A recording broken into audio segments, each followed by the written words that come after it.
Last May, 60 Minutes on CBS did a report on the process of children detransitioning and also the lack of guidance for kids when it comes to their gender and perhaps if they'd like to change it. Here's part of that interview from Paramount Plus's program 60 Minutes Plus. The reason why these child protection laws are needed are the same reasons why children can't go to a PG-13 movie or why they can't buy cough syrup until they're 18.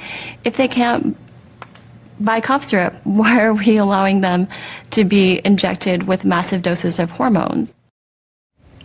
Joining us to discuss, Emily Gao, director of the DeVos Center for Religion and Civil Society at the Heritage Foundation. Also joined by our panelist for the day, we have Mike Murphy, mayor of Lexington, Minnesota. He's also running for governor of the state. And we'd like to get this conversation going here with Emily. Emily, we've seen recently the issue of children deciding that the gender they were born into is not the gender they feel they are. And we've seen the process of detransitioning take place by kids expressing their desire to have these hormones to transition their gender. You're speaking out and your organization speaking out against that. Talk to me about why this issue is such an important one right now. Thank you. Well, we want to see every child flourish, mind, body, and soul. And the reality is that we're created male and female, and you cannot actually change a person's sex. And so children are being taught something that is false and very misleading. And the consequences of them following the path of a gender transition is that they could be put onto experimental hormones that would block their puberty, and then eventually they could even be put onto they could even have surgery on themselves. And that would lead to ultimately the sterilization of children. And children are far too young to understand the consequences of sterilization. Joe Collins is also joining us now, former congressional candidate for California, also a U.S. Navy veteran. And we thank you, Joe, for joining us because we want to keep this conversation going. And it is a very important one at this point. We've seen several state governors sign legislation regarding detransitioning and transgender-specific related laws. In Arkansas, issuing a bill that bans the sterilization of gender dysphoric children through experimental use of hormones and surgeries there. Mike Murphy, I know you're running for governor in Minnesota. How important is the role of an elected leader when it comes to these decisions made in the household? Yeah, that's a really good question, and good morning to everyone. But the thing is, young minds are fragile, and there's a lot of mental illness going on in this country right now. And I think that this is a topic that we need to address in a different way. When you're a child, you don't know what's going on, right? I feel like a lot of parents are pushing this on because themselves are suffering from the mental illness or denial or some sort of life situation. And we really have to look at what's good for the youth. Now, if you're an adult and you choose to make this decision after, your mind develops and you become more mature and you choose to transition, that's all you. I mean, that you have the right to do that. I'm not against that, but we should not be transitioning our youth in this state. And I would have to say, if I'm elected governor of Minnesota, I would ban those types of surgeries and hormone treatments for children in Minnesota.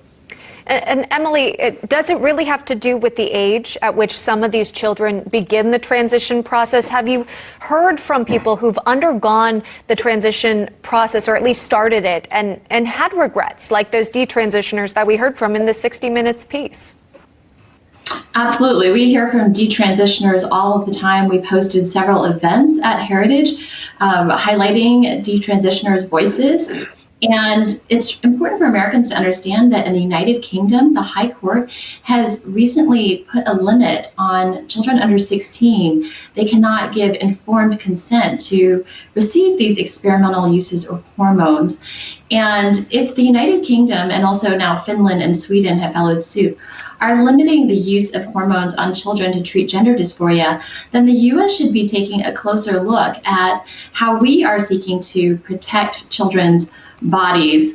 And it's important to understand that this is oftentimes related to gender dysphoria, which is a mental health issue. So changing the way a child's body looks doesn't address the underlying distress that they feel. And that's what we hear all the time from detransitioners is that, after they went on hormones or even after they had surgeries, they found that they still had underlying distress and they deeply regretted what had been done to their bodies. And also in the report, it mentioned the easy access that some of these kids have to getting these hormones or undergoing those surgeries. Emily, have you heard from kids who have expressed interest in changing their gender and had been able to do so, maybe even without the signing off from a parent? Well, we hear a lot from parents who are very unhappy that their children are able to consent at the age even of 15 in Oregon and in California and Washington State. They can consent to hormones and surgeries without their parents' knowledge. And we're hearing about girls as young as 13 having double mastectomies. These girls are so young, they can't possibly understand what is being done to them. And yet, all of this ideology is being pushed upon children through their public schools. As young as kindergarten, we are seeing children being read stories that are in cartoon format about gender transition. And they have no concept of what that actually means. All right. That is Emily Gao joining us on the program, shedding light on this.